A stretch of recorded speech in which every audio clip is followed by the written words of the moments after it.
Welcome back to Listen to Your Coaches. I'm your coach, Mike Wilkins, here with Coach Will Morrill. Today we're going to be talking about different grappling rule sets, and I believe Will has some questions planned to help him either A, understand more about them, or have us figure out which rule set's best. And that's really kind of what I want to get down to today, because it's kind of a common issue right now where, submission grappling events have kind of, not super clear scoring criteria. And we're still in a phase of, jiu-jitsu or, grappling, I suppose, where we're still figuring out what is best. You know what I mean? So that's kind of where I want to end up, if we even get to that point. Okay.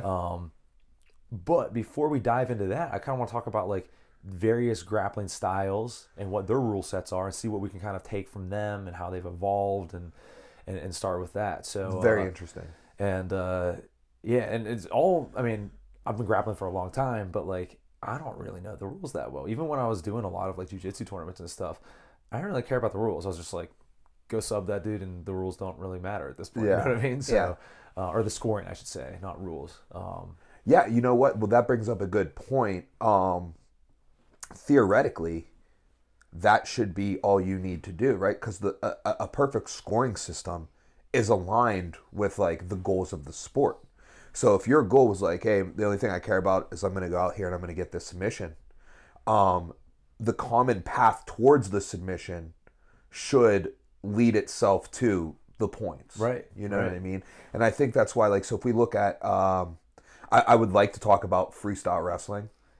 I want to start with wrestling, but we'll get there. Yeah. Okay, so if we look at the current IBJ, I'd say that most people's points that they use, they use the IBJJF scoring system for points, right? Most tournaments, even the smaller tournaments, they tend to use Fuji, Grappling Industries and stuff. They tend to use IBJJF scoring. So it's kind of the widely considered standard for scoring, and other tournaments do different scoring and stuff. Naga does unique scoring for just no gi, but they use IBJJF scoring for gi. We at our tournaments, we use IBJJF scoring modified, meaning we don't award advantages because we don't feel that our refs maybe are fully equipped to handle that. Kind of simplifies it for the ref a little bit, and we don't have scoreboards that allow us to put the advantage up. So for some of those reasons, the IBJJF scoring system does kind of lend itself towards the traditional path towards a submission, right? If you think of the traditional path, it's takedown, pass the guard, achieve a dominant position such as mount and or back, and then your higher percentage submissions come from there. Right. Well, takedown, 2 points, right? Or you pulled guard and you swept, 2 points, right? Passing the guard, 3 points. Achieving one of those dominant positions, the mount or the back, 4 points, and then that's where it's most efficiently leads to your submission. So I think that rule set kind of had the spirit of what I believe a rule set should encourage. And I kind of, again, we're going to get into this with my biases, and I'm sure some of your biases with it, but I don't like rewarding pulling guard, but we'll get to that. It's not rewarded. Or not penalizing it, I think, is an issue for me. But we'll get to that. I want to start with wrestling. All right. Because in my mind, so full disclosure, with my biases, wrestling is definitely I think wrestling's cool. And I think I should say I think the attitude of wrestling, that aggression is cool, right? So yes. If we look at a spectrum, and it doesn't work exactly like this, but between combat sports of we'll call it aggressive versus violent, or finishing, you know what I mean? I think you get what I'm trying to get at here. Yeah. Wrestling is all about aggression and position, right? Yes. Whereas jiu-jitsu is about finishing. So think about your typical jiu-jitsu guy. You might be pulling guard and stuff, which is very un-wrestling like. Whereas you're also going to end up with a choke, and in wrestling you don't. So right. So what you could set a way that I'm looking at that too is if you want to. It's because, are you saying because there is no finishing mechanisms in wrestling? Well, no. The finishing mechanism is a pin, which is not this. It's not incapacitating. You get pinned, you're oh, I got pinned. Whereas if you get choked out, you're choked out. Yeah. Right? So yeah. So that's kind of what I'm getting at. But I want to start on that aggressive side. I want to start with wrestling.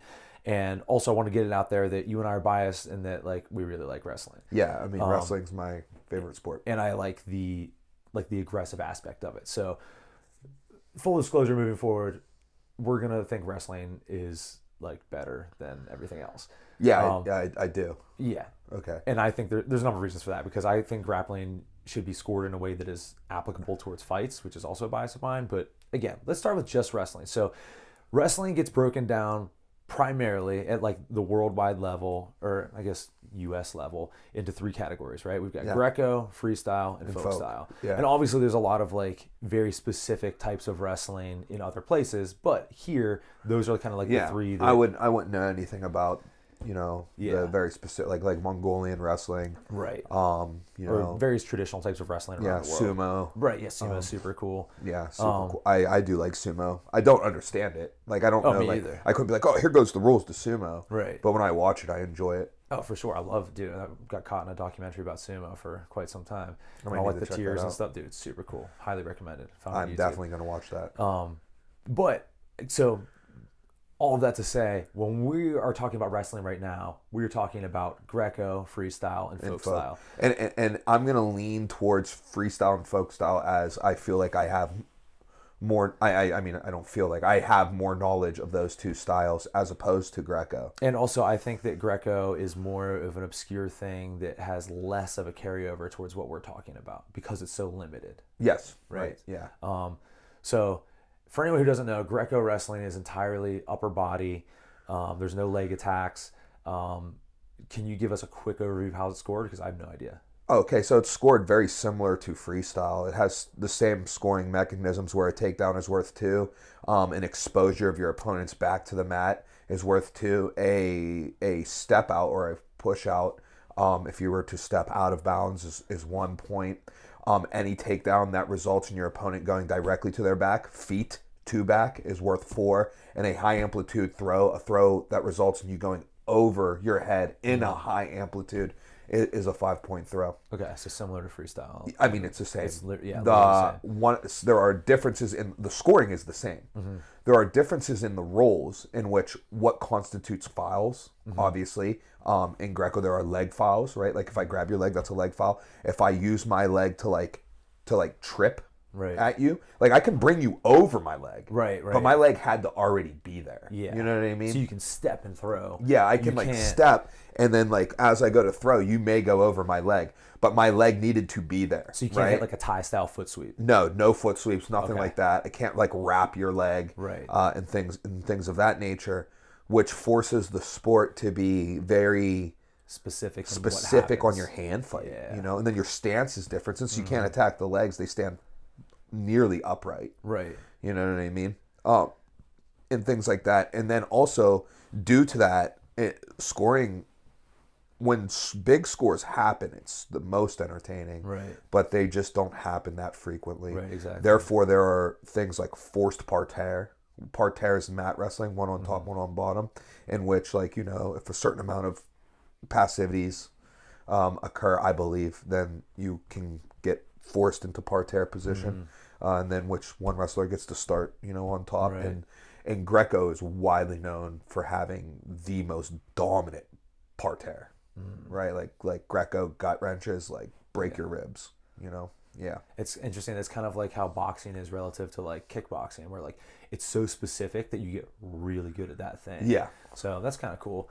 With that said, we're kind of gonna gloss over Greco. Yeah, I just don't have.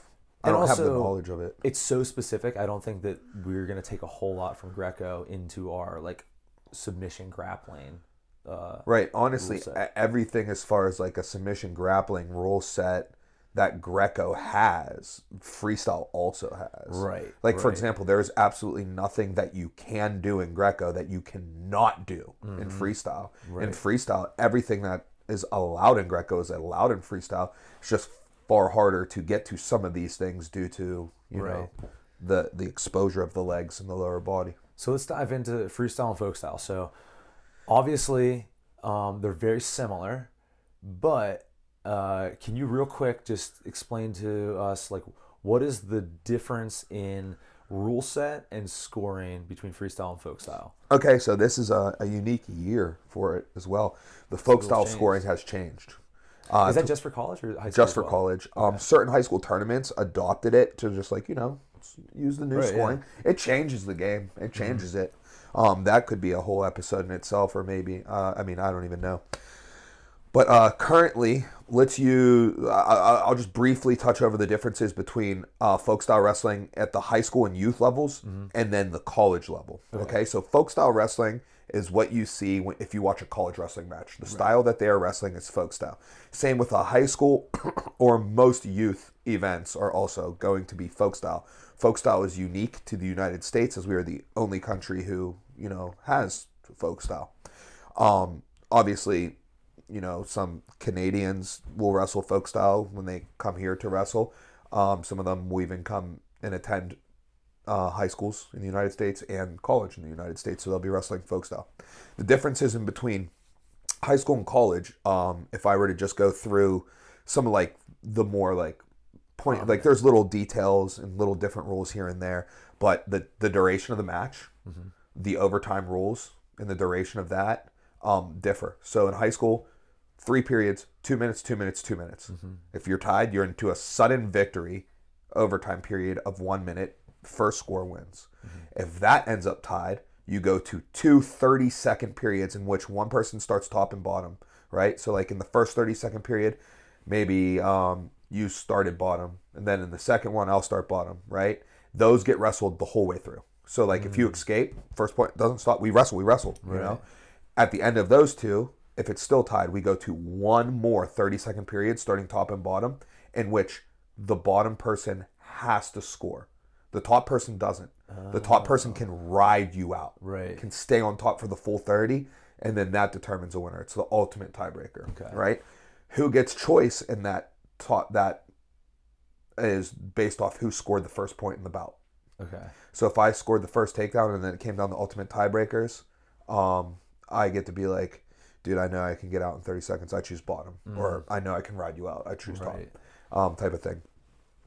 Then we get into scoring. A takedown is worth 2 points. An escape, going from bottom and escaping yourself free, is worth 1 point. A reversal, going from bottom to the top, is worth 2 points. And then we have near fall points. So when your back passes a threshold towards the mat, it's 45. Oh, okay. 45 degree to the mat. That's where there's going to be a difference between freestyle and folk style, is that threshold. So 45, your shoulders are within 45 degrees of the mat. The referee begins to count. Their counts are all going to be different, but it's generally supposed to be about a second, 1, 2, and so forth. In high school, if I'm able to hold you in near fall criteria for at least 2 seconds, I'm awarded with 2 points. If I'm able to hold you there for 5 seconds, I'm awarded with 3 points. And that's it, right? 3 seconds is not worth any more points. 4 seconds is not worth any more points. 2 seconds, 3 seconds, and 4 seconds all are worth 2 points. 5 seconds and up, all worth 3 points. And then obviously a pin is a pin. Right. Now, hold on real quick. Some clarifying things here. So this might take us on a bit of a rabbit hole, but how is in folk style, freestyle, jiu-jitsu, and MMA, how is a takedown defined? Okay, so that's tough. Yeah. All right, so in folk style wrestling, a takedown is defined as I took you from your feet to the mat. I have top position and I have control over you. Okay. Now, due to the rules of wrestling and you not wanting your back exposed to the mat, control is more easily, I would say it's a little more easily like identified as you're going to turn to your belly.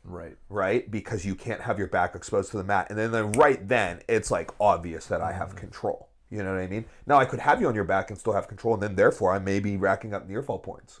But due to that, usually once the takedown is acquired, one person is down, the other person concedes to their stomach to build their base, to start staying off their back, working towards their escapes or reversals. Whereas in jiu-jitsu, pending rule set, Right. it's the opposite, right? If I were to take you down, and it's also pending your skill set and your style Right. Yeah. of grappling. If I were to take you down and you stay on your back, that might be a wise thing for you to do. Right. Right? Now, a takedown is only considered a takedown once I am on top and I have established control. Meaning that if I took you down but you have a guillotine on me, I must clear that guillotine while still in control, or else it's not a takedown. If you utilize that takedown and obviously submit me, well, then obviously you win.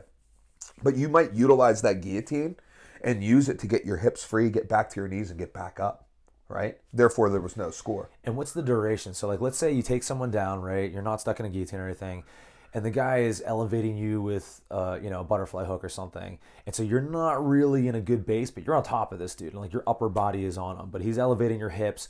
And then maybe he drops you down to pop his hips out. As soon as I'm dropped down, I likely have the takedown. Okay. I would get that is definitely an area like, did he elevate and get an overhook, and then before I came down he's got like to his like knees? Yeah, he's like hip escaping out. Well, is he down on his hip? He's down on his hip. Then it's a takedown. Okay, so on the hip counts takedown. Yes, gotcha. Under most grappling rule sets. Okay. It does not in the ADCC rule set. What's the ADCC rule set for takedowns? 75% of your back has to be on the mat. Wow. It's difficult to get a takedown in an ADCC rule set. Okay, we're going to put a bookmark on that because we're going to come back to that, and I want to talk about that in Turtle. But let's go back to, so we've defined the takedown in wrestling, and that's the same in folk style as well as freestyle? Yes. Okay. And then there are some gray areas in which in freestyle you have to be completely behind your opponent.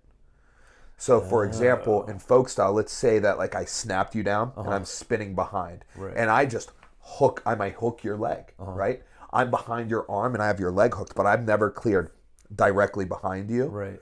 Like I have control, I'm on top, I'm just out to the side. Yeah. Right? That would be a takedown, whereas in freestyle it would not. I would need to actually get get all you, the way around. which is easy to do in freestyle, because in freestyle you don't wrestle on the bottom. When you're on the bottom, you flatten yourself out to avoid being turned, and after a certain duration of not successful turning by the top person, you are brought back up to your feet. Also, in addition, there's no reward for escaping, right? Like if you take me down, I get up, I get out. Also that happened was throughout that process of me getting up and getting out, I risked you exposing my back to the mat. Right. Like I have no reward for escaping. So it typically is wise. There's a 1-point reversal, but it is typically wisest of me to belly out, fight the turn, and then in 7 seconds or so, I'm going to be brought back up to the feet. Okay, so this takes us back then another chunk. A lot of this is going to get kind of, smushed together because there's a lot of, carryover between a lot of these kind of, questions. But so that brings us back to the differences between folk style and freestyle. So one, in like you just said, there's no advantage for the bottom guy necessarily to escape, whereas in folk style, it's what, 1 point? It's 1 point for an escape, and also you're also putting yourself in an offensive position. Whereas in folk style, if I take you down, there is no standing you back. The ref is not bringing you back up. Stay down there. You're down until further notice. And because of that, I'm going to get way off on this, but I find this interesting. Because of that emphasis on mat wrestling and that control, I think we've kind of talked about this a little bit in the past, but in that way, I kind of see a better carryover from folk style wrestling to MMA. To MMA, it is. It's the best style. I fully believe and know it is the best style for MMA because it is the style that offers the most control, right? So it translates the most. It has more of the mat wrestling. An argument can be made arguments have been made where the international styles are better. I would argue that they're not. The athletes are better. You know what I mean? Like if you're wrestling on the international stage, right? Like, for example, if you're in the United States and you are wrestling in the international stage, you are the best in the United States. Right, yeah. You get to send one person per country per weight to the United States. So if you're wrestling freestyle in the world championships at 74 kilos, that means you won the United States at 74 kilos. That's what we do, a tournament to make the team. There's a trials process. So basically the national champion, it goes to worlds. and the national champion from everywhere else everywhere. is doing so. Yeah, it's the same. It's like now different countries have different processes, but generally like I mean, who's not going to send their Right, best? yeah, it's the best athletes. Yeah, However, they have different stylistically, processes of finding out who their best one is. But like, yeah, but stylistically, folk style, if all those international wrestlers wrestled folk style, the control aspect of folk style would carry over better into MMA, right? But like, yeah, those athletes are better than Right. like your average like high school wrestler. Right. You know, these are world class athletes, so they can kind of make it seem as if freestyle or Greco is better for MMA, but it's just not, right? Like, because we don't wrestle on the mat. you Okay, know? so there's that rule, right, that we just talked about. Escape is worth. Real quick, run us through what's the point system on folk style wrestling? Folk style. So I ran through it for the high school. So for high school, yeah. For but college, for college level, the where does only it differ? difference, it's all the same. So the difference would be a 3-point takedown as opposed to a 2-point takedown. Okay, criteria for the takedown remains the same. Okay. All right, 1-point escape's a 1-point escape. 2-point reversal is a 2-point reversal. Near fall is different in the college level. At the college level, 2 seconds is worth 2 points in near fall criteria, just as it is in high school. But now this year's the first year for this one. 3 seconds is worth 3 points. Oh wow. And 4 seconds is worth 4 points. In the past, I would say the past 5 years or so, 4 seconds has been worth 4 points. But it's either been 2 or 4. Right. And then there's nothing more, therefore, further. Okay? So what we're seeing happen this year with the 3-point takedown and the 4-point near fall, we're seeing people achieve technical superiorities faster, right? Whereas back in the day, it was a 2-point takedown and a 3-point near fall, right? So, like, to get a 15-point lead on your opponent, it took longer, all right? And one of the most common ways to achieve a technical superiority is I take you down, I lit you up. I take you down, I lit you up. So now instead of that being a 2-to-1 exchange, it's now a 3-to-1 exchange. Now, this is interesting. I wasn't aware that other rule change happened. So, okay, first off, in the tech fall's the same in college. Yeah, and- 15 points is a tech fall, Okay. 8 points is a major, and I would love to touch on the 3-point takedown with the major decision right now. That's what I was about to ask you. Is kind of like what you think about having 3-point takedowns versus 2-point takedowns. So we are 3 weekends into the season, and I came into it. I didn't want to like 3-point takedowns because I've been saying change. 2 my whole life, right? It's 2, and then hey, still internationally, we still get 2. But now it's 3. It's just like, it feels weird. I think I maybe would have rather. We'll get into what I would have rather have done, just for the traditional of yelling too. But I love it. I love it so much. Okay. Now here goes why. I was watching a match yesterday. It was Pitt versus Lehigh. Okay, in the 157-pound belt, Pitt's wrestler Jared Kessler was wrestling Lehigh's. Can't remember the guy's name right now, but it was a decently competitive match. And in the third period, Jared Kessler was pushing for a major decision. A major decision is when you win the match by 8 points or more. 8 to 14 points would achieve a major decision. All right. And that gives the team more points. It gives the team. So in duel scoring, I know we're jumping all over the place, but if I beat you in a wrestling match, I get 3 points for my team if we're doing a duel meet, right? If I major you, I get 4 points for my team. If I tech fall you, all right, I get 5 points for my team. And if I pin you, I get 6 points. Also, if you get yourself disqualified or if you forfeit, I also get 6 points. Oh, I don't know that. Interesting. Yeah. So, yeah. So in the third period, Kessler's pushing for a major, right? And I think I can't quite remember the score, but I think one takedown would have, another takedown would have got him the major, I believe, or maybe a takedown on a stall. So he's close to this major in the third. Guess what? He gets taken down. Now, because of the 3-point takedown, this dude's only losing by 1 now. He cuts him, and if he takes him down again, he wins. Yeah. Right? So what happened with the 3-point takedown is it made... normally, if that match was old rules, old scoring, Kessler would have been so far from the major that he wouldn't have been as...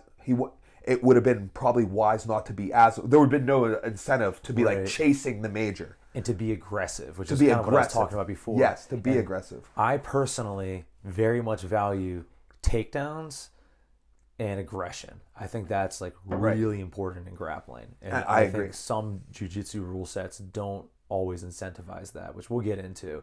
But I like this. Yeah, so like he's pushing for the major where in the old rule set he wouldn't have been. He would have been Right. maybe like trying to ride out some clock, Right, like ride, exactly. ride him out, and being slightly more defensive on the feet. But instead, he gave the escape. He was like, all right, we're getting this 3-to-1 exchange. So he cut him, and he's chasing this major. And while chasing this major, he's aggressive and he gets taken down. Now all of a sudden, this dude cuts him and is chasing the win. Right. So because of that, we had so much more action in the third period, right? And I think we're going to see a lot of that throughout the year. Someone being so close, chasing a major, but also making a comeback is now more accessible as well.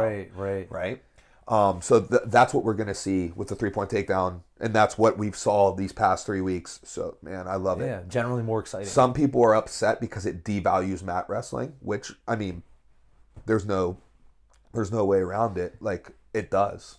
But here's why I'm okay with that. But I don't think it devalues it to a crazy extent. Yeah, exactly. One, it's still a valuable tool to have, and two, I think that, and this is kind of what I think it's necessary to have too. I think Yeah, you have yeah. to have it. I still think it's a necessary tool. Now, is it devalued in the sense of now, like, oh, I mean, like, it absolutely is. Like, I mean, like a reversal, which is mat wrestling, and an escape, which is mat wrestling, are now not worth as much in compared to the takedown Right. as they were in the past. But we didn't feel like neutral wrestling was devalued the year that they added the 4-point near fall, which technically it was. Like by math, it was. Right. You just award now you can get more points as the top wrestler. So now neutral, like by math, it was devalued. A takedown is now only worth half of a full set of near falls. Where now a takedown is worth 75% of a full set of near falls. Right. And in the past, an escape was worth half of a takedown. Now an escape's only worth 33% of a takedown. You know? And see, I mean, I think that, like, I obviously view this more of like coming from like an MMA perspective. I think that like that value on aggression and takedowns and having them like having control means something, right? Like that's something that we talk about in MMA a lot. They're like, oh, he got a takedown, but didn't do anything with it, right? He just kind of controlled for a little bit, and then the dude stood up. And I do think there is, something to that. If you can control someone to a level like Khabib does, where you're actually holding them down with your legs and you can do damage there, that to me is much more valuable than just like, oh, I'm holding this guy down, and then he got back up. But that was 30 seconds of control time for me. Like in MMA, for me, that doesn't hold value. And obviously, those skills were kind of built in wrestling. With It that holds back value control. for me in MMA. I shouldn't say it doesn't hold value. It holds significantly less value than those guys who Khabib it. You know what I mean? So I kind of like that rule set in general and that like push towards aggression and takedowns. But yeah, like I think that's a cool rule. I haven't watched any wrestling since, but I think you're going to enjoy. I think a lot of matches are going to be more exciting this year because of it. and that's honestly what wrestling I think needs to like keep growing. You know? So I alluded to like, man, like I hate though that we can't yell too. yeah. Isn't that weird that I'm going to let that And like, we all say that at the gym too. So though. what I would like to do is I would have like I mean it's just basically it's just math, right? Mm-hmm. All it is math, okay? So now, with the 3-to-1 exchange, you can get yourself to those majors and those techs quicker. Mm-hmm. Well, you can't with the 2-to-1 exchange. Okay, I get it. Okay, well, what if we took away the escape? What if you're like, oh, escapes are worth 0? Like here's your reward for getting escape. Now you can score. If you're on bottom, you can't. Like, why are you being awarded for defense? That's what I was about to say. In MMA, you don't You're you not don't rack awarded- up points for defense. Like, do you get rewarded for getting back up to your like? You don't in jiu-jitsu? Do you get rewarded for catching a jab? Some jab No. you caught it? Uh-uh. No. The reward is that you didn't get hit with that jab, and like Yeah. you said, you're now in a position to work your Right. offense. So we could take the escape away, and then we could lower the major and the tech. What if instead of it being 8 and 15, it was 6 and 12? Like I mean, and like you could do I didn't do the math. Right? Yeah, but you can. But you could do the out, math, all right? Well, okay, perfect. What if it was a 10-point tech? You know what? Because 5 takedowns, 3 times 5, that's 15. 5 takedowns, 5 times 2, that's 10. Okay, 10-point tech. Okay, all right. 8 to 3 for the major, right? It's 2 and 2/3. Okay.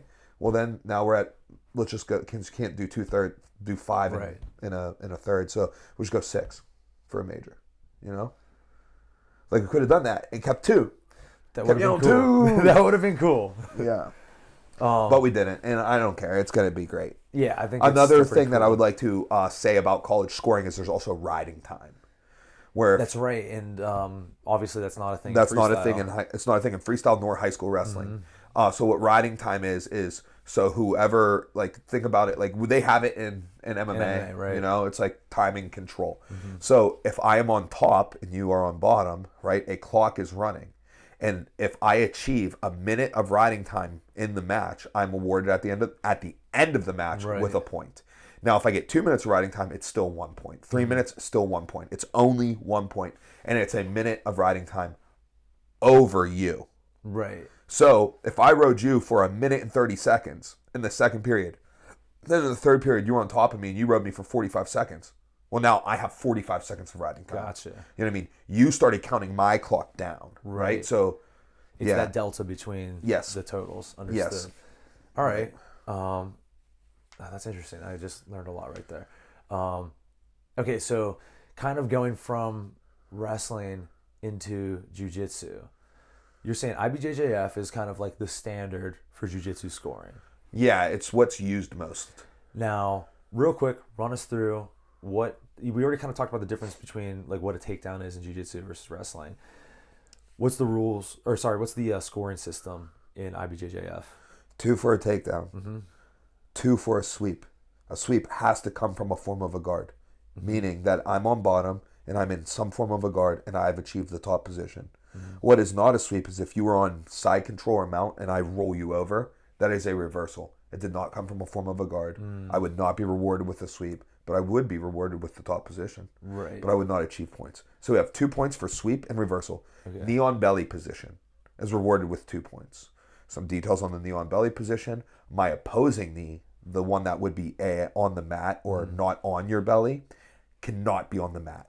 So my foot, I have to be on my foot and my knee on your belly. I can't be a knee on the mat and a knee on your belly. Right. All right. I need to hold that for a referee's 3 count.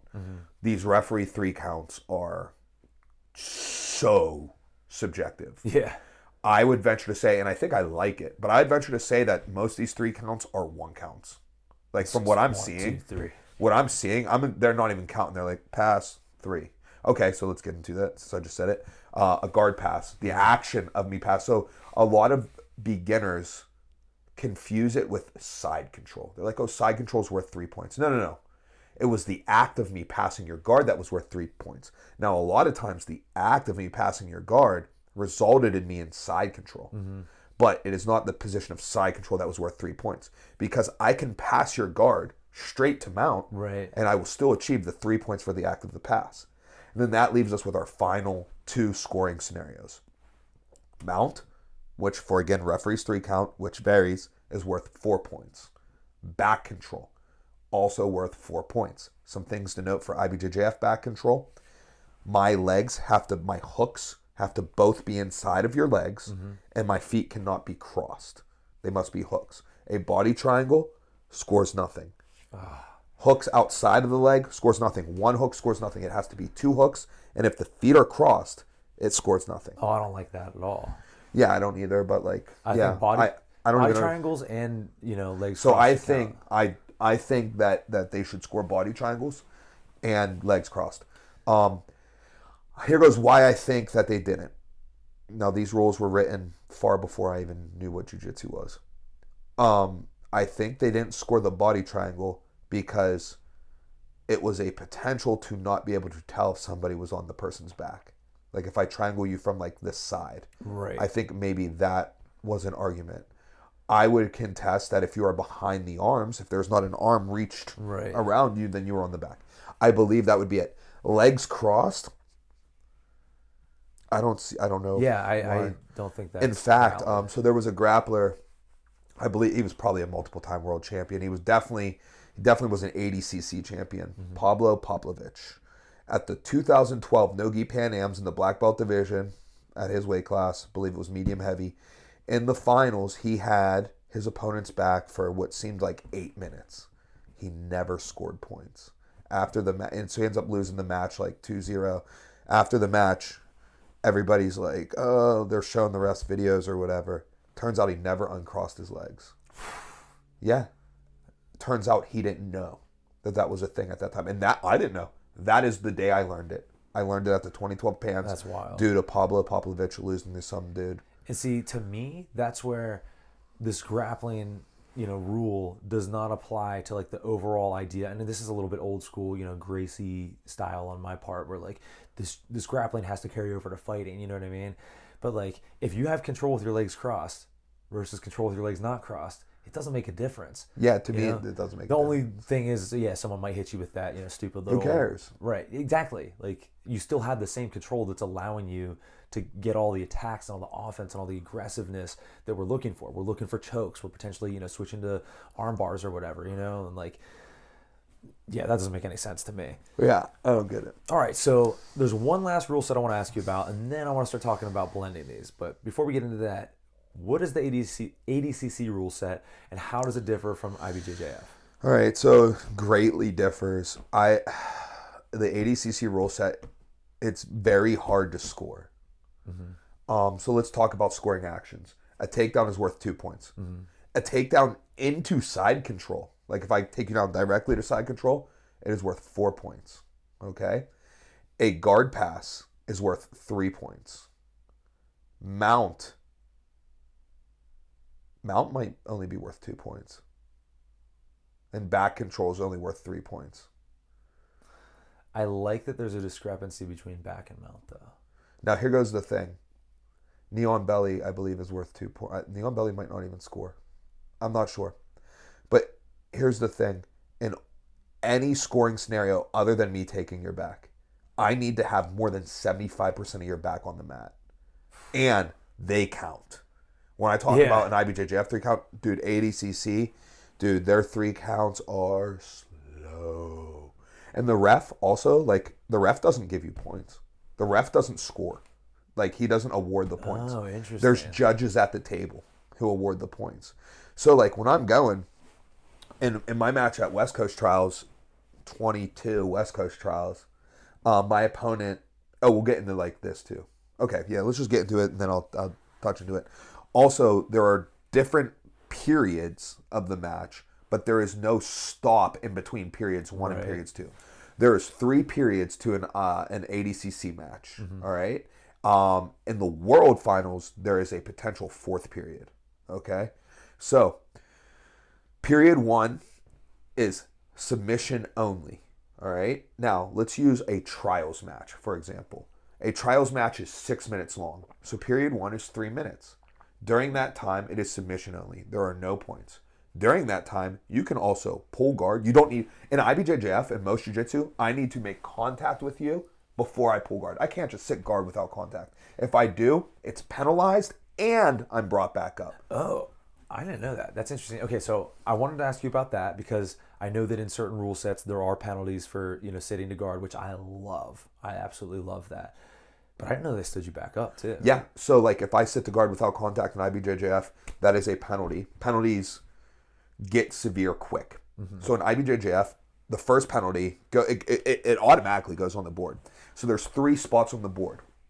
There's the points, mm-hmm. right? 3-2, right? Then there's advantages, okay? Advantages are like a near submission could warrant me an advantage. A near pass could warrant me an advantage. A near back take could warrant me an advantage. And there are some like fairly like standard rules for that. Like for example, if I force you to turtle up while I'm guard passing and I get behind you and turtle, I know I got like that's an advantage. Yeah. You know what I mean? Like, and it's not subjective. Like I did that, that's an advantage. Right, yeah. You know what I mean? And things like that. And then there's a third that's for penalties. So that first penalty, if our match ends 0-0, advantages 0-0, well, guess what? You have a penalty, you lose. Yeah. It's a tiebreaker criteria, okay? The second penalty you get is also a penalty on the board. So now you have 2 penalties, and it's an advantage for me. So I get a point in the advantage column. The third penalty you get is another penalty on the board. So now it says 3 penalties, and it's 2 points for me. The fourth penalty you get is a disqualification. You lose. Wow, I don't know that. Yeah. So what happens is you'll see this happen a lot. a decent amount if we both pull guard together. Boom, we both sit to guard. A double guard pull. What happens is the referee starts their clock, right? They have a watch. Boom, 20 seconds. If one of us doesn't score or one of us doesn't elect to take the top position, we get stopped, we get stood back up, and we each get a penalty. Oh, I love that. Yeah. Now, what can happen though, if we both double guard pull, and I'm like, I don't want this penalty, or I don't mind playing top, I come up to the top, I will get rewarded with an advantage. So I will get an advantage. That tells you how much value some people put on being on bottom. Okay, so They would rather be down an advantage than have to be the person on top. I don't know which makes more sense to ask first, but Should we just go back to the ADCC rule set? this I was going to ask you about ADCC rules because it's both Because versus this ADCC. completely got derailed due to the guard pull. Yeah, yeah. Dude, I knew this was all going to get blended together because it's all grappling, but this is going to get us back to the ADCC. So I'll ask you both these questions, and you can answer them in the order you feel seems fit. One, does ADCC? Because I've heard this a lot, and I've heard varying arguments, between us talking about this and other people, that ADCC values wrestling more. And then my second question is, and these are probably related, in ADCC, turtle counts as guard, correct? It counts as guard in the IBJJF too. That's what I wanted to know, is if it's the same. Yeah. Turtle is a guard. Okay. You're not past the legs. That is so absurd to me because, again, It's not absurd to me. I look at, okay, you're gonna have to explain this to me because I look at it in that like MMA way where like, if you take someone down straight into turtle, that's almost, well, actually maybe not because then they can stand up. Whereas if you take someone down to guard, it's probably easier for you to ground and pound. So, turtle is itself a risk reward position. So, turtle is a guard. Like, you have not achieved a chest to chest connection past my legs. You have not achieved back control position. My legs are still in between you and me and you. Okay. Yeah. Right? And if you're in front headlock, right? Well, then that's not turtle, and my arms are still between us. Right. Right? And like I'm like, you know what I mean? No one doesn't consider front headlocks almost considered like on the feet. So my legs are still between us. So by definition, Still I'm in a guard. Now it's a risky guard because you are using that guard to stop a dominant position such as side control, mount, or back. But that is when you are at most risk, right? So like it's like, I don't really have like a good metaphor off the top of my head right now, but it's like a risky position. You know what I mean? It's like throwing flying knees. Like, yeah, like it might be awesome or you might get knocked out in the air. right. Yeah, yeah. I mean, like you're putting yourself at risk in turtle. Right. Yeah. Now, okay, so, oh man, so many questions off this. All right, first of all, do you feel that guard or turtle is a better position in MMA? I would say it depends on the athlete, but generally turtle. Because you can stand from there. Yeah, you're closer to getting back up. Right, and generally speaking, the level of jiu-jitsu is lower, and it's less likely that they're going to get those dominant positions. So the level is lower because you have to learn everything. So much else, right? Yeah, it can't be as high because, like, just like what's the level of boxing and kickboxing? Right, exactly. Right, because you got to worry about other stuff, right? What's the level of hand fighting and freestyle and folk style compared to Greco? Right. Like, yeah, like when you specialize in one thing, you're yeah. gonna get good at that. So, okay, let me ask you this last part about the MMA, side of things. Do you think it's easier to defend punches in turtle? Granted, you're gonna only be there for a second because you're trying to stand, or in guard. Probably easier to defend punches in guard. Yeah, that's what I was thinking. But I would say the difference is the control. In order for me to punch you from turtle, I'm taking away the two tools that are controlling you are my arms. So if I remove one, I'm removing a control. Right, and that guy's almost certainly gonna be able to stand up. Yeah, ideally would be. Right. Yeah. All right. Interesting. So, okay, bringing this back, and maybe it's related to the turtle aspect here. Do you think that ADCC is more favorable to wrestlers than IBJJF? I would say that's difficult. I would say, yeah, I would say wrestling holds a stronger wrestling. Yeah, wrestling has more emphasis in the ADCC rule set overall than it does in the IBJJF rule set. Whereas in the IBJJF rule set, you can avoid wrestling in its entirety. Uh-huh. All right. I would say, however, wrestling does not matter in the ADCC rule set if you can't make it to overtime. Or you need to make it to either A, overtime in your matches, or the finals. It matters more. Okay. Now, why? Why does it matter more? Because the period? Because the periods. So, as I was saying, in the first period, which the first and second period are not, there's no stop in between it. It's one running clock, right? So, technically, it's a 3-minute period and a 3-minute period. But it's a 6-minute clock that runs. Right. And after 3 minutes, they yell, points, to let you know now points can be scored. So, during that first 3 minutes, you can sit to guard without contact. Christian, Right. famously, they say go, drop straight down to his butt, right? He's way into some memes doing that. Yeah, he did. And you're not penalized or anything. Submission only. There are no rules. It's like sub only, you know. But then once points are established, now we're in the points period. If you happen to be on your feet and you sit guard, no matter how you do it, no matter if you had a grip or whatever, if you pull guard, that is a negative point. You get a negative point. And then the third period. So let's say we make it through that 6-minute regulation, which I break down into 2 periods. Although, again, the clock doesn't stop. There's not a break and you go to your corner. After those 6 minutes, there is a break. All right? And it's a reset. They put you back on the feet, and it's a third 3-minute period scored the same as the second, meaning that points count, meaning that you're forced back to your feet, and now you cannot pull guard. And that favors wrestlers. And that's where it favors wrestlers. Now, however, there are ways to pull guard legally in that rule set. I can shoot in on you on a single leg, and after 3 seconds, I can sit back to a guard. Right, Paul Harris style. Yeah. Yeah. But I need to be there for a certain amount of time. Yeah. Now, do you think that again, look, I don't want to call it jujitsu, but do you think that like overall submission grappling should favor wrestling, or am I just being biased because I like takedowns, I like action, I like aggression? So, I mean, it depends on what you want to do. I would say that right now, the best rule set to prove who is the best grappler is the ADCC rule set. Touch on that. Okay, so in the IBJJF rule set, you can get away with never having to wrestle. Right. You can just guard pull your life away. You can accept double pulls, and then like let's say like you choose to come up on top, like and then you're just passing. You don't have to wrestle. You don't have to wrestle from your feet at all. All right. So in the ADCC rule set, though, you do. Right. You're gonna like unless you are so significantly better that you never make it to an overtime. Which again, I said points are so hard to come by. Right. I have to for every scoring option. I have to pin you. Yeah. For everything. I take down, I got to pin you.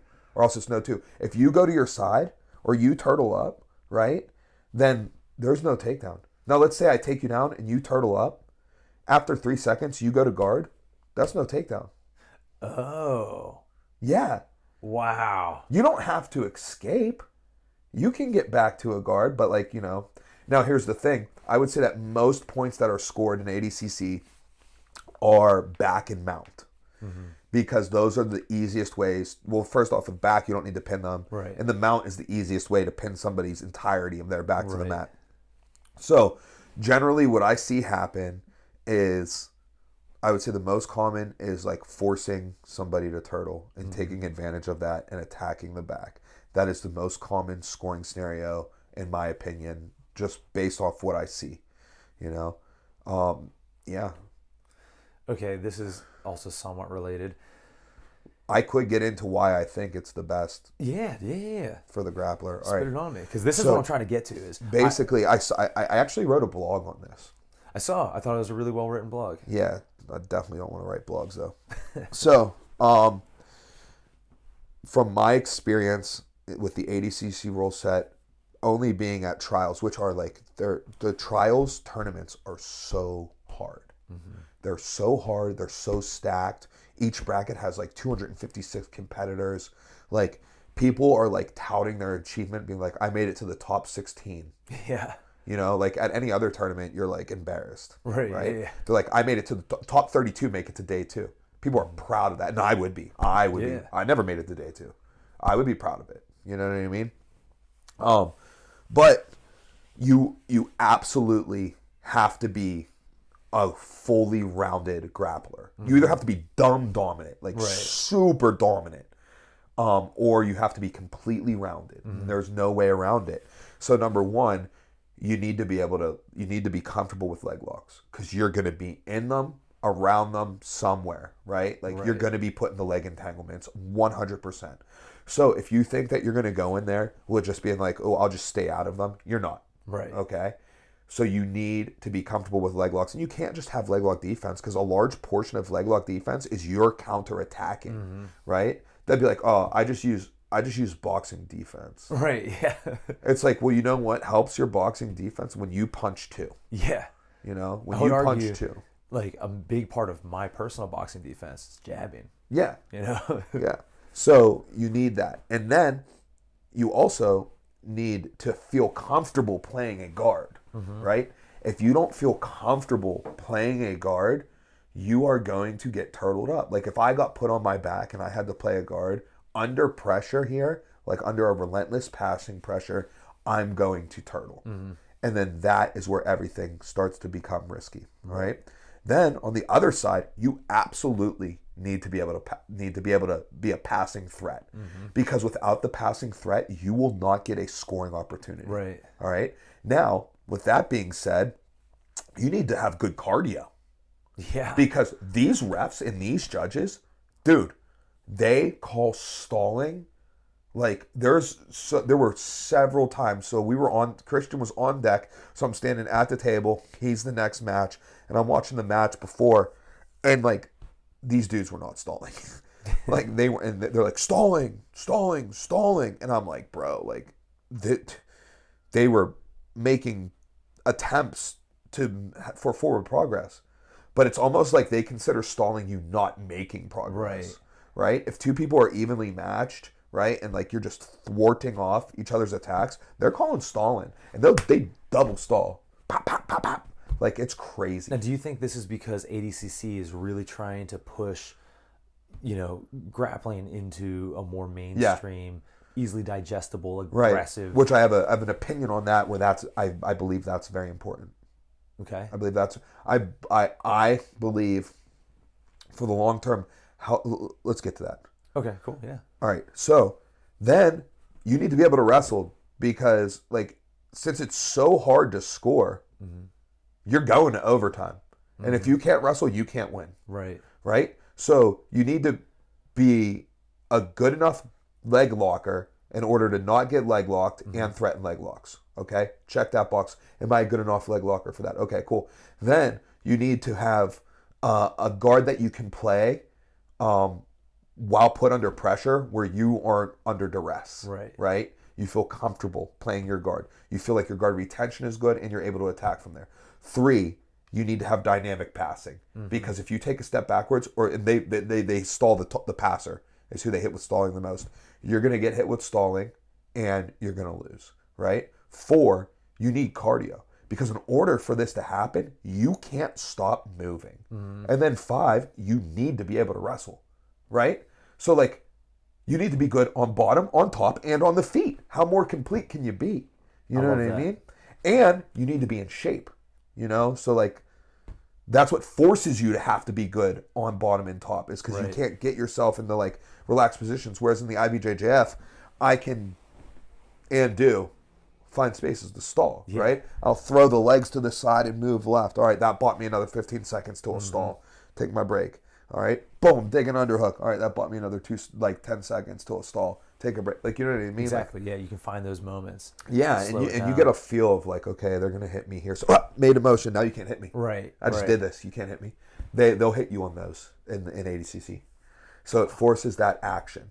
Also, there's no boundary, right? Like they famously like you continue off of the mat, which I don't like that. I have mixed feelings. I generally don't like it. The part that I do like is kind of like it's kind of like the same magic that like the old school 90s UFC had, Yeah, where it's like hardcore and raw. But that's also what I don't like about it, is that if we want this to become a standardized thing that is promoted and, could potentially make its way into the mainstream, like, I wouldn't be surprised if they do something about that in the future, and they're using. I wouldn't be surprised if they know. I wouldn't be surprised if they know they're going to do something about that. They know that this is just for a time period, and like this is the way to bring extra to it, like extra spectacle. Like look at their highlights. A lot of their highlights are like stuff off the mat. Right. Like they love it. They love that it goes off the mat.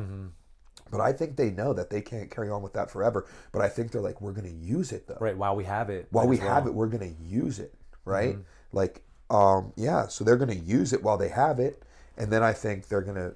I think they know that it's not good, right? First off, one of the most important things they're doing is they're bringing eyes, and that is bringing eyes. But that's also taking eyes off the sport. How do you figure that takes eyes off the sport? Because it's in the same way that, again, early UFC, it makes it so, it makes it feel less like a sport and more like a street fight. Yeah. Which, again, is appealing in its own way. It's appealing in the way that, like, oh my God, there's a car crash, I need to look at it. But it's not something that, like, makes it feel, official. It's not something that you would expect to see on Sports Center, Yeah, I agree. So I also think it's not spectator friendly in other areas. For example, Amy Campo was going with Gabby Garcia at the 2022 ADCC Worlds, and she scored on her so far out of bounds. They were like up on a ramp. No one saw. Yeah.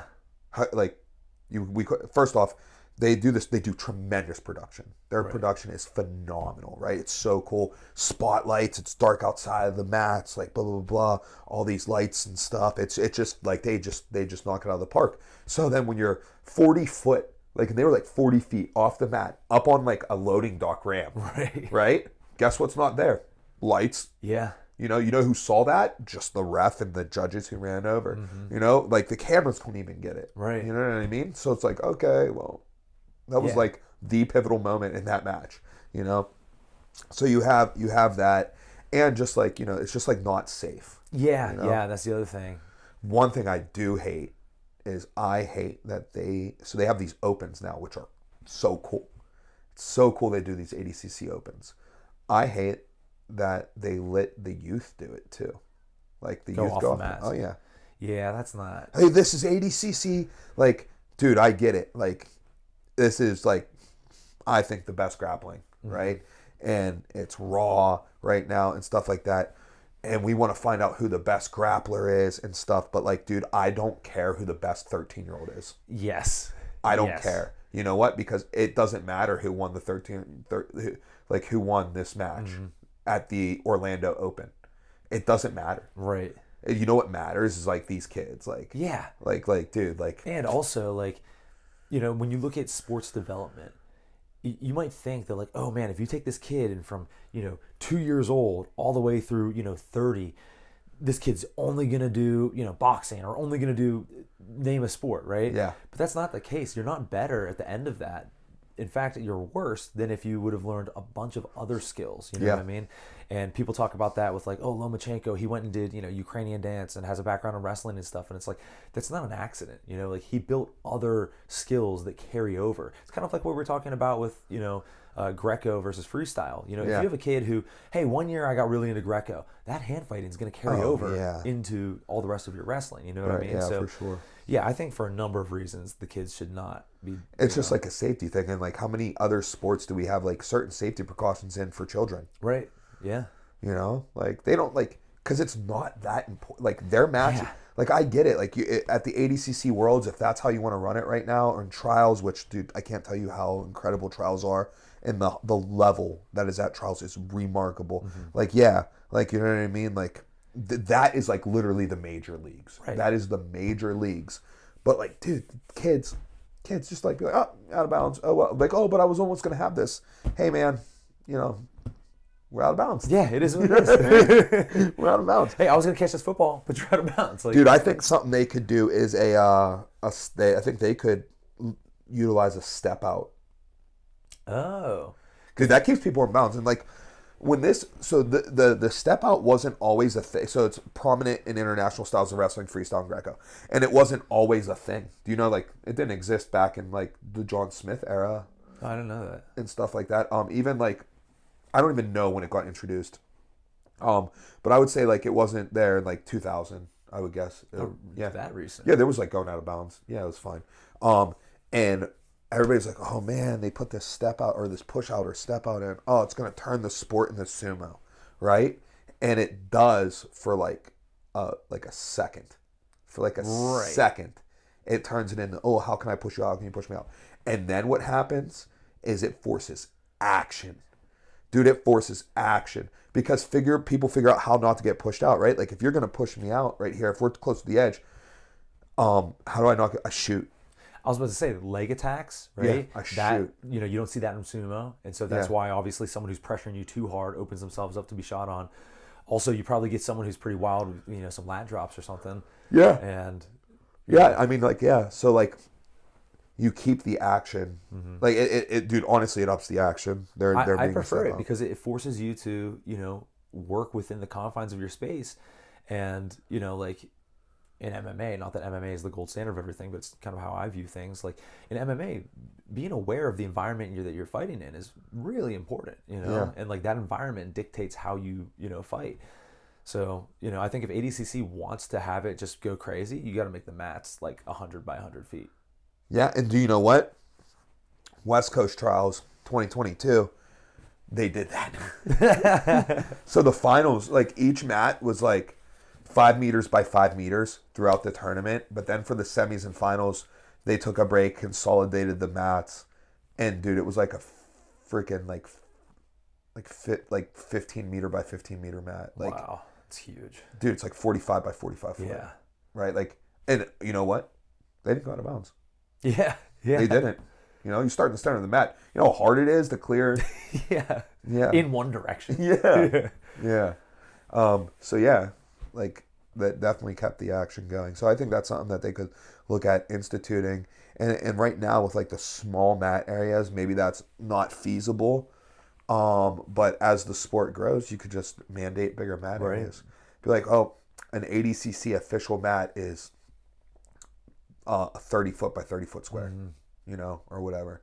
You know what I mean? And if you can't stay in that, like if you get pushed out of that, then that's a point, son. Oh man, all right. You know? I got a couple things to throw at you. Okay, so one, if you had to decide between either changing the ADCC rules to have push outs, two, just make the mat enormous so it's no longer an issue, or you have push outs but it's just like not Yeah. likely to happen. Or I just thought of this, and you might just shoot this down as being absurd, but what are your thoughts on what if it was like a what's it called, combat karate? How they have the The pit. yeah I would prefer the mat be huge. yeah I think that because then you don't have to worry about like then you're getting what you wanted out of the product. As far as like the purity of the sport. right. Right. And number two, I would take the push outs. The last thing I would do would be to change the environment. environment. Yeah. Like with like a slant or whatever. Yeah. And stuff like that. Like I don't. That would change the game too much, and it's no longer the same thing. Yeah, and I just I'm just not into that Right. personally. Yeah, I think viewer wise, that also makes it more difficult, Right. Because you're looking down in, and Yeah. changes. Oh, things. so what we were getting into though too is we were talking about. I think it's important, like the out of bounds thing. yeah, Bringing us yeah. full circle. I think it's important right now that like maybe like, okay, like what is your goal with the sport? Okay, like the first goal is to find out who is the best grappler, right? Like that's the first goal. Okay, well the way to do that, no time limit submission only. Oh, dude, I got so much I can say about that. So, yeah. That's the way to do that. But that's how you find out who the best grappler is. That's not best for the sport right. because now no one's watching it. Exactly. You know what I mean? Like you can't watch it. It's Yeah, no one cares to watch a 2-hour match. no. Even you wouldn't watch that. No, I wouldn't watch it. I wouldn't be able to. But I couldn't physically watch it. I'd fall asleep, and I have every single long sub-only match that I have tried to endure. I've fallen asleep. Okay, so all right, so in order, criteria for creating a rule set is number one, who is the best grappler, and I think we should define it as kind of what you were talking about earlier. Who's the best complete grappler? Yeah, that's what I'm saying. Yeah, that's what I'm saying when I talk about that. And Is who's then the best complete grappler? number two would be entertainment value, because without that, there's no spectators, there's no growth. Right. So like, even though finding the best grappler is number one, if it comes at the expense of entertainment, then it's irrelevant, right? Like, it's the heaviest. It's my heaviest weighted criteria, but like, Right, it's but not it's the not end all be isolated. all. Yeah. One that you might be able to put in front of that, actually, kind of talking about the getting off the mats and everything, might be safety, right? Yeah, So I that's mean definitely something that should be- they put rules in effect for safety. Like in ADCC, you're allowed to slam out of submissions. Oh, that's okay. This is interesting. This is something I wanted to ask you about. So in IBJJF, you cannot slam out, correct? No, But in that's a ADCC, DQ. you can. Yeah, I like that. I like it too. My opinion on this, and tell me if I'm wrong, is if you, and there's obviously exceptions, you and I even made a breakdown about this, but for the most part, if you're hanging onto like a triangle, for example, let's think Rampage and Ricardo Arona, right? Which everyone who's like under the age of like 25 is, what are you talking about? But like, if he would have let go of that triangle, he wouldn't have gotten slammed. Right. Right? Yeah. Now, there are exceptions, like when we're talking about Thug Rose, she was stuck there. Yeah. And through, It's like, let go. she didn't make poor decisions. Yeah, she couldn't let go. Right. So there are exceptions to that. With that said, I do think there is some inherent risk in combat sports, and that's part of what makes it entertaining. You know Yeah. what I mean? And I don't think it's like such a crazy risk on mats to where it's like, and people are like, oh, but people get knocked out. And I'm like, yeah, but it's combat sports. Like, Yeah. I don't think that just because it's grappling, that should exclude knockouts. Yeah, no, I agree. But they don't let you spike off the back. That makes sense. Like the slam should be like limited. Yeah, like so, like at the 21 East Coast trials, he was an MMA fighter, and I think he might have been on the Ultimate Fighter or the UFC or something like that. Can't remember his name. I want to say Anthony something, but he had Johnny Grippo had his back. Mm-hmm. And he was standing, and Gianni had a rear naked choke on him standing. So you're allowed to slam out. It's a submission, right, so you're allowed to slam out. So he went like forward, like boom, and spiked like him. Somersault. Gianni held on, rolled through, and choked him out. And then after that, they made that illegal. Like that was day one, I believe, and day two it was illegal already. That makes sense. I don't think you should get spiked directly, straight I agree. down the head. I agree. But I do think that, like, again, triangle to like the upper back. Yeah. I think that's. A guy, American top team guy, Mauricio Gomez, I'm not 100% sure. But dude's one of my favorite grapplers. He's so aggressive. But he's friends with Isaac. Mm-hmm. So he'll come up here and stuff. He was placed in a buggy choke and then picked the dude up and slammed him unconscious in the buggy choke. Love it. Yeah, that was at West Coast, 2022. Okay, this is kind of, I've been having this question in the back of my brain for quite some time now. And maybe this will kind of carry over into rule sets and such. Why is it, and maybe I'm wrong about this, but I don't think I'm wrong. Why is it that a wrestler with some of jiu-jitsu experience can go and win high-level jiu-jitsu tournaments, but a high-level jiu-jitsu guy with some wrestling experience isn't going to win a high-level wrestling match? Why is that? Man, I don't know. It's true, though. It's true. Do you think it's skill set or rule set related? Which, I mean, rule set related. Because, I mean, like, if you... But those play off of each other because, obviously, a certain rule set forces you to develop a certain skill. Certain things. Yeah. I mean, I just think, like, some of the attributes to wrestling are, like, cardio is forced upon you. Just, like, grit and determination. And control. So you're able to control somebody really well. Right. But jiu-jitsu offers like the finish. Right. So like if you're like, oh, this is a no time limit match, I'm probably going to lean towards the jiu-jitsu guy. Right. Although I would say the wrestler has the better chance of winning as opposed to like if you're like, all right, now you're in a wrestling match. Oh yeah. You know what I mean? Yeah. Like I still think the jiu-jitsu guy is going to win the jiu-jitsu match, the no time limit sub only, because he has the means to finish. And the wrestler, I mean, the wrestler can make you tap to exhaustion, right? Or maybe put you like, I mean, there's moves in wrestling that would be whistled down for potentially dangerous, right? Like if I bring a bar too high on your back, potentially dangerous. I run a half too high, potentially dangerous. Full Nelson, potentially dangerous. I mean, like wrestlers in a situation like that, like, dude, hit those moves. Oh, here's They're a potentially question for dangerous for you. a reason. You want to know why? Because they're submissions, brother. Go ahead. And a wrestler, I mean, like everybody knows how to squeeze a neck. Right, right. Yeah. Okay, maybe this is somewhat related or maybe not, but what do you think is the effect of the what's it called, clamping rule and Yeah, clasped hands, yeah, yeah. locked hands, yeah. Do you think that that makes, because it's limited in folk style, do you think that that makes them better, even better at control than in, freestyle where you Yeah. are allowed to clamp? Absolutely. Because we don't need it to hold you down. And it's not hard to add in. It's not hard to add. No? It's kind of hard. Really? So if you only do folk style and then you're like transitioning to Oh, MMA dude, jiu-jitsu or something. it was so the 98% of my matches were folk style, and I to this day still have trouble remembering I can locking my hands. Wow, really?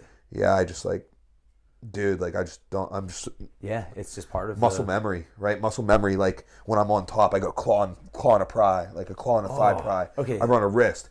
Now, also like locking hands is not always the best either. Right. You know what I mean? Because like although like I have really good control over your core, I have no control over your limbs. And my goal is not just to hold you. My goal is to advance. So I do want to let go to like start pulling a wrist out, start grabbing a claw, pulling a leg. But would you say with that rule, overall, it's even more reinforcing that folk style carries over to MMA and jiu-jitsu perhaps? Yeah. More than freestyle? Okay. Yeah, for sure. All right. Well, really, this all boils down to, how do you think the standard, with all those things in consideration that we've talked about, we want to find out who the best complete grappler is. We want to make it entertaining and we want to make it safe. Give me your version. What is the best rule set to make that happen? I think, oh man. So here goes where it gets tough. Is like I would just go stock 80cc rule set with proper mats and boundaries with a push out. You have to make concessions though for like when you're on the mat, like in freestyle wrestling, if we're on the mat and we go to bounds, it's not a push out, right? And that's why it's like almost impossible to add it to folk style, because people are like, oh, we should add a push out in folk style because there's like this, you can use the edge, right? Like, oh nope, we're out of bounds, you didn't take me down, like type of thing. But it's hard to implement it in folk style because we do so much wrestling on the mat. Right. So like, what's to say that you get your escape and we're on the edge and then I just run you out? Right. Like you got your escape, but then I just ran you out. It's like, you know what I mean? Like, so like you have to have like something for when you're on the mat, like reset positions or something. What are your thoughts on not, an angled thing like with, the karate combat style? What are your thoughts on like plexiglass or like a cage? Oh, I don't like it. Because it does change the nature of grappling significantly. The takedowns are way different now. The ways that you stand up are different. For pure grappling, you don't think that's the best way? I don't think that's the best way because so much of it happens on the mat.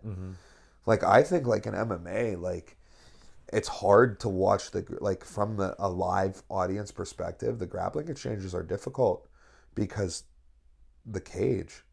It's difficult to see it in the cage. So when the majority of what's happening is going to be grappling exchanges because it's a grappling art, I don't think it's like very visually pleasing. I agree. I agree. Especially, I mean, dude, even when we have been in the corner, like we are literally as close as you can get. There are times where they'll be, behind the padding, or maybe there's a camera guy standing there, and I'm like, dude, I have no idea what's going on. Yeah. And again, for someone who's 10 rows behind me, they can't see anything. Yeah. So ultimately what I want is a rule set that requires you to be a complete grappler where you can't hide on a specialty. I mean, you can hide on a specialty to a certain point, but like, unless you're like significantly better than the rest of the world, which if you are, then that's fine. But like, that's also going to lend itself to being entertaining. Right. Yes. Exactly. Like a big knockout puncher in MMA, or even like like a Ryan Hall who's like all Right. grappling. Like it's fun to watch him fight. Yeah, for sure. You know, so it would be something like the ADCC rule set with better boundary rules and stuff like that. Also, then I lean back and forth because it's so difficult to score in ADCC. It keeps the matches close. So it's kind of like I was talking about with the 3-point takedown, right? It's like, dude, like it's not over till it's over. Right. You know, like you're in striking distance the whole time. If you're watching a football game and it's the fourth quarter and it's 36-0, you're like, this game's over, Yeah. right? And that's not like super fun. But, you know, if like anybody can win, like I saw this, like, I don't know if it was an Instagram reel or something, but it was like requirements for a good game. And like one of the requirements were it's not over till it's over. Yeah. You know what I Yeah. mean? You know? So like that's I like that about ADCC is like, oh dude, like I scored on you, right? It's like so hard to score that it's odd that I would first off there's always a submission threat. But then also as far as points are concerned, it's very hard to like build like a huge lead in ADCC. Right. Because don't forget this point scoring period is short. Yeah. Yeah. And like you said, you have to pin the dude. Yeah, not only is it super hard to actually achieve scoring criteria, but dude, you only got 3 minutes of it. Only half the time does it actually matter. Yeah. So that causes a lot of action. But with that being said, you know what else? We love points. So maybe if points were easier to come by, you know, that also. Yeah, that's kind of like the soccer issue in America. Is people are like, oh, it's like 0-0 for most of the game, and then it's like 1-0 and blah blah blah. You know, and like that is boring to Americans. I mean, like that's why. Like, so what do you think is the most popular sport in America? I don't know, NBA or It's basketball football. or It's football. Okay. It's football. It is football. The NFL for sure. All right, and all of their rule modifications have been geared towards putting more points on the board, making it more difficult for the defense, right? Because what do we like? We like seeing points go up on the board. I think more important than that actually is we like seeing offense. Yeah. So, and that's why I think that in ADCC the Maybe rules, that's why it doesn't Yeah. matter that the scoreboard's not being Right. lit up Because you're still you gonna are be seeing, battling for dude. those You points. just like it is like it, dude. It's like all offense. I think I like that. You know what else? Okay, I kind of thought about this too when you making comparisons to quote unquote regular sports, which again, like over the years, I've really just like fallen off. You know, like not that I dislike them or anything. I like seeing hockey. I'll watch a football game. You know, if like my dad wants to watch one with me or something like that. But like, I just for the most part don't really care, and I don't. There's just not enough time for me to watch all the combat sports I want and that. But I think one of the reasons why I find combat sports so much better than other sports is one, the team aspect. I like that it's one-on-one, but that's a whole different thing. But getting back to the scoring, the match can be over any point. Like in football, it's not like, oh, well, if you catch a touchdown in this one little spot, then the game's over. You know what I mean? Would that be kind of cool? Wouldn't it? No, it wouldn't. But like, imagine that. How familiar are you with Harry Potter? Medium. Medium? Yeah. I feel like you're more than medium. I mean, perhaps. All right, so Quidditch, right? Right. Like, yeah. You if he catch catches the the snitch. golden snitch, Yeah. right? Imagine that in the NFL. Imagine like, and then you got like some dude in the parking lot trying to catch a frog. Dude, but the same issue with ADCCs is it has to occur on the mat. Yeah. You know what I mean? Like if Harry Potter's off like, a mile outside of the Quidditch stadium catching a snitch, no one saw it. Who cares? You know, like someone comes back over and they're like, hey, game was over 5 minutes ago. You know what I mean? Like that would be boring. That's what I'm saying. Like there's just a dude in the parking lot chasing a frog. And if he catches this frog. That I don't think would be cool. What I do think would be cool is, again, if there was like either like right in the middle or like right on the corners, there's like a little tiny, like, I don't know, red patch or something. And it's like, if you catch the football with both feet in this little spot here, game over. That I think would be cool. Yeah.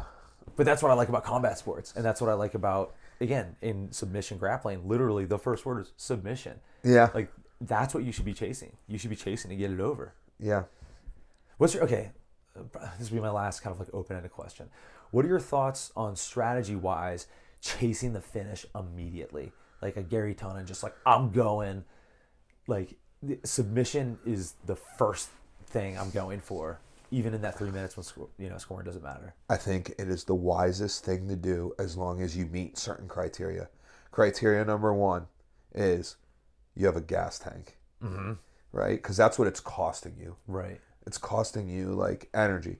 But if you're going after the submission, you're just giving yourself more shots, And the right? other guy's also defending. And he's so you're on offense, he's on defense, and even though there's like counterattacks and counter submissions and things like that, like dude, like if you're like, man, I can only get like 1% of my submissions, then throw 100. Yeah. Yeah. If you throw 100, you got one. You Yeah. get 1%, right? You know what I mean?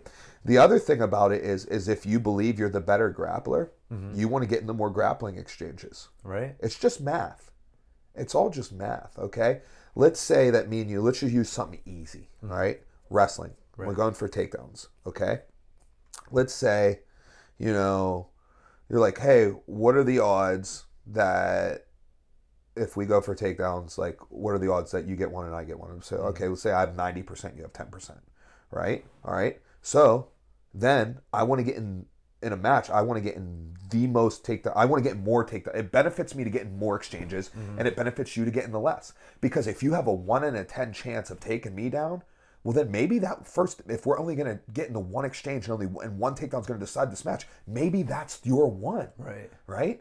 But if we get into 10 exchanges, I'm getting 9. Right. You know what I mean? So just by odds and stuff, like I want more exchanges. So if I'm 70% better than you at leg locks, right? I want to get into more leg entanglements, you know? Because like, yeah, like maybe you win the first one, Right. but you were only going to win 30%. Like the more I get into, it starts to favor me. Exactly. You know? Exactly. So I think if you really are the better grappler, like that's definitely the way to do it.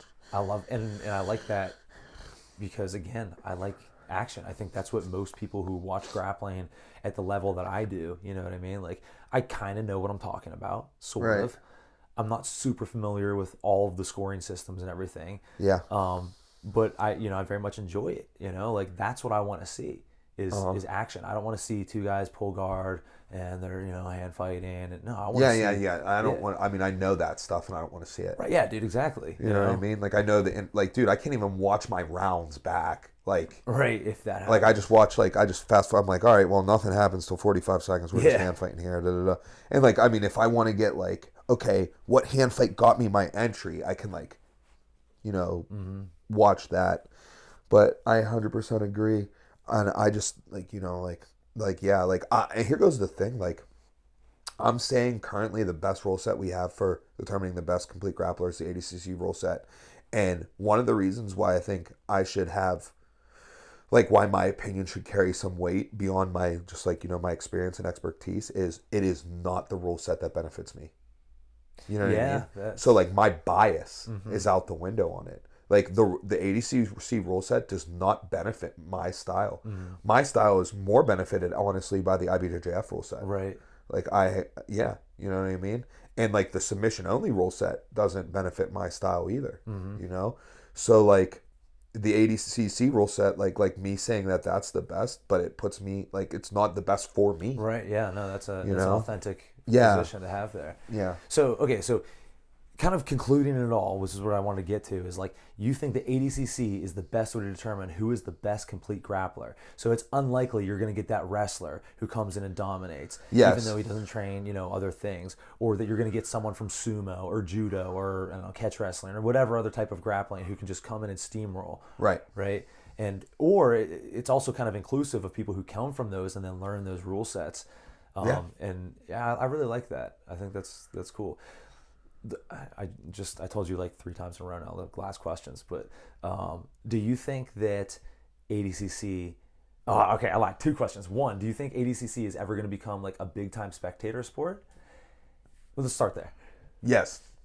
Okay. I do. I think it's going to take the charge for being a spectator sport as far as jiu-jitsu is concerned. I currently have a couple beefs with ADCC that I have never publicly addressed, but I bet you that I bet you that they're already thinking like what I'm thinking. Number one, their trials have become a spectator event. Okay, so the East Coast trials, it was in like a ballroom of a nice hotel in Atlantic City. Okay, and there was like a set of bleachers. But even if you were standing on the top of the bleachers, you couldn't see the mats because everybody's standing around the mats. Right. West Coast Trials 2022. What an event.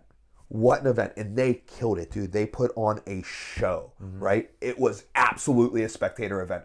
There were, and what I mean by that is like most people who are at jiu-jitsu tournaments, you're either A, competing, B, coaching, C, supporting a friend or family member who is competing, right? It's not a very large portion of the audience which is there to watch the sport. Whereas if you go to a Steeler game, it's the exact inverse, right? Like most of us don't know a single person on that field personally. Right. We're there to watch the sport. Dude, even these trials, let alone the World Championships, Right. but even these, which has been proven at the last World Championships that it's spectator, right? At this one, at these past two trials, dude, it's spectator. They need to put it in arenas that accommodate such things. So at the West Coast Trials, even though the show was phenomenal, they had big bleachers in there. It was in a ballroom in Vegas, and stuff. Like there were people standing at the barriers on the edge of the mat, which then, if you're in the first row of the bleachers, you have to stand on the bleachers to see over them, and then the people behind you have to stand on the bleachers to see over you, and then so like it was just like this standing thing, and it's like hard, like it's like hours long of just standing there, you know, like trying to watch and stuff. So I would love to see them have it in like maybe like smaller hockey arenas or something. I like was just thinking that, like where you like good fight arenas, like yeah. And like with like seating that is like yours, right? Exactly. So it's like, you know, like, oh, I'm row E, seats 5 through 6, right? And I think they're there. I think they're ready for that. Yeah. You know what I mean? So I hope that they do that with this West Coast Trials. I hope that they put it somewhere where, you know, you can sit in the stands and watch all the matches. You know, dude, we do it with wrestling tournaments. Yeah. Like, if we do it with wrestling tournaments, you sure as hell can do it with the jiu-jitsu For sure. You know? Like, yeah. So, okay, you kind of touched on it there. You could even have it in, like, college basketball arenas. You know, like the Pete. The Pete would be perfect for it. Would be perfect for it. It would be perfect for it. Yeah. Okay, so you think they're right there. Now, we should better ask first. Okay, if you had to critique the scoring system in ADCC at all, do you have any critiques? Is there anything you would change? Man, no, there's nothing I would change right now. I'm just like really satisfied with it. I mean, I would just change like the boundary rules. Yeah. That would be it. Although, like, I get it. And like, here's the thing. I think it's okay to take away from the sport for entertainment value. Yeah. Right now, because I think like you're sacrificing now for long-term gain. Right. You know what I mean? It's short-term sacrifice for long-term gain. So if we're sacrificing this right now for long-term exposure to make this a more healthier sport as far as participation and an economy within the sport goes, I think that's just like that's what you have to do. And again, just because we're trying to figure out who the best grappler is doesn't mean that those other criteria don't, you know, fall. Like even if that's the first criteria, it doesn't mean that 2, 3, and 4 don't affect that. You know what I mean? It just means that's the first consideration. Okay, so that's interesting. And then I promise, last question. Do you think submission grappling should be in the Olympics? No. I think the Olympics would ruin it. Why? The IOC is an incredibly corrupt organization. Also, large pockets of good grapplers all come from smaller regions. So with that being said, like if we were to look at like the championships, the world championships, a lot of times it's an American versus American, American versus Brazilian, a Brazilian versus Brazilian, you know, and if you thought of like how many people would be pulled out of that due to, you know, you'd have one, there'd be, someone would win the USA trials and then you would represent the USA at the Olympics, right? So like, for example, I'm trying to think of a good example right now. Let's just say like, you know, like it's like if Gordon Ryan and Nicky Rod were the two best in the world. Right. Well, they're both Americans. Only one's going to the Olympics. Exactly. So the Olympic finals is not going to be, I guess, not going to be the best versus the second best. And then the Olympic trials in those, basically in America and Brazil, would become the big event. Yeah. Because one of those guys is going to win. Yeah, exactly. And we see that like with wrestling, right? Like a lot of times, like in America, like at 86 kilo, David Taylor's the best. And then like Aaron Brooks is probably third. and then Zahid Valencia is like 4th. Like, you know what I mean? And then like we have Miles Amin, who wrestles for San Marino, but is from Michigan. You know, he has San Marino citizenship, so he wrestles for them. It's like 5th. You know what I mean? Like, it's like, dude, it's just like, you know, like 4 of the top 5 are here. You know, but only one gets to go. Exactly. You know, and stuff like that. And like Russia, it's been like that for Russia forever. Yeah. You know, like they're like the number 3 guy might be the best in the world if the top 2 weren't there. And wrestling's more spread out than probably, you know, submission grappling is too. Yeah, like it's a little bit more spread out. Do you think that with, you know, the rise of ADCC, and do you think that maybe in 50 years that could change? That could change, but also like it's just like, I don't know. It's like I just hate what the IOC has done to wrestling so much that I wouldn't want to see that happen to jiu-jitsu. For example, at the World Championships, we have 10 weight classes. Right. You know, which is good. It's good to have 10 weight classes, you know?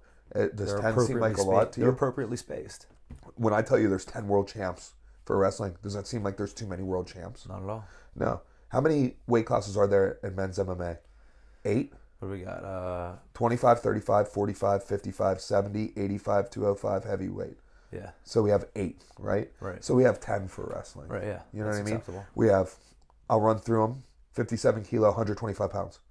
61 kilo, 134 pounds. 65 kilo, 143 pounds. 70 kilo, 154 pounds. 74 kilo, 163 pounds. 79 kilo, 174 pounds. 86 kilo, 189 pounds. 92 kilo, 202 pounds. 97 kilo, 215 pounds. And then 125 kilo, 275 pounds. Right? So 125 to 134, 134 to 143, 143 to 154, 154 to 163, 163 to 174, 174 to 189, 189 to 202, 202 to 215, and then heavy. Like, that makes sense. Dude, those are legit weights. Yeah. You know what I mean? Guess what? Olympics, sorry, son, 4 of those weight classes gone. Now it goes 125 to 143. Yeah. Then it goes 143 to 163.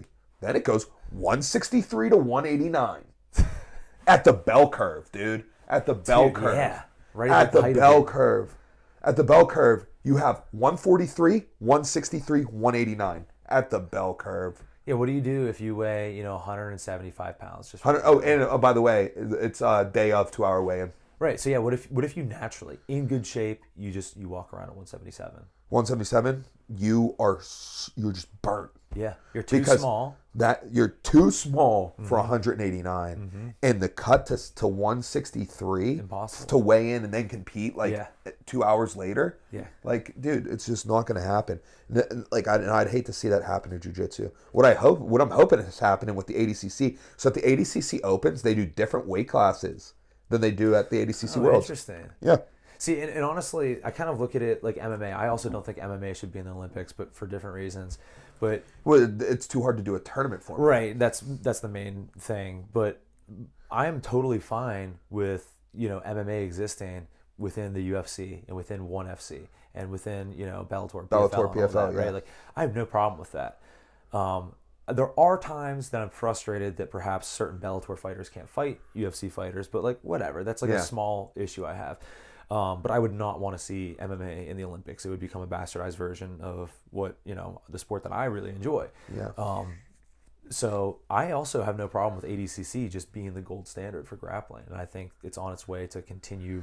You know. Yeah, I think so too. But ADCC only has 5 weight classes right now.